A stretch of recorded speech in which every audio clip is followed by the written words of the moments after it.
সকালে উঠে মুড়ি খাবারের জন্য সব রেডি করে রেখে দিয়েছি। বাবা এসে করবে আলুর দম, ততক্ষণে আমি স্নান করে ঠাকুরকে জলটা দিয়ে নি ঝটপট। এই যে দিদির প্রথম বছরে পড়া 4 ছেলে হয়ে গেছে সব, এবার গিয়ে রেডি হয়ে নিগা, কারণ আজ যাব একজনের বার্থডেতে, দিদির মেয়ে। বাবা লেগে গেছে আলুর দম বানাতে। খেয়ে এলাম একবার নুবির কাছে, ওর জামার ভিতর আমি চকলেটটা ঢুকিয়ে দিয়েছি। বাইরে থেকে দেখতে পেলেও বের করতে আর পারছে না, তাই চিৎকার করছে দেখো শুধু।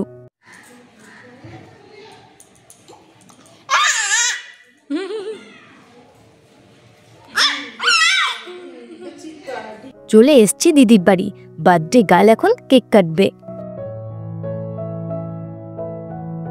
এবার সবাইকে কেক খাওয়াবার পালা, বাবা মা ভাই বন্ধু বান্ধব।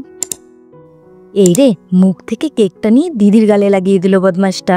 কেক কাটার পর এলাম একটু ফটোশুটের জন্য। দিদিদের পাশের বাড়ির একজনের বাড়ির বাগানটা দেখো শুধু, কি সুন্দর লাগছে। এইদিকে কত টমেটো ধরেছে। এত সুন্দর ফুলের বাগান কাছে পেয়ে আমিও একটু ঢং করে নিলাম।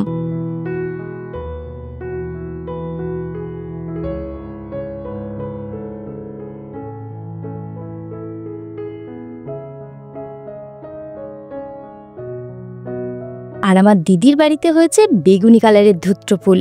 আমি প্রথম দেখছি এটা। তারপর দুপুরবেলা সবাই বসে গেছি লাইন দিয়ে খেতে। ব্যাস, এবার খেয়ে চলে যাব বাড়ি, কারণ বিকালে আছে আবার দিদির ডিউ অ্যানিভার্সারি পার্টি।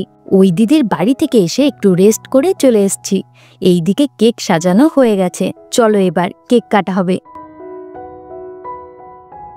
ওইদিকে সবার আগে বাড়ির সব থেকে বড় মেম্বারকে খাওয়ানো হচ্ছে।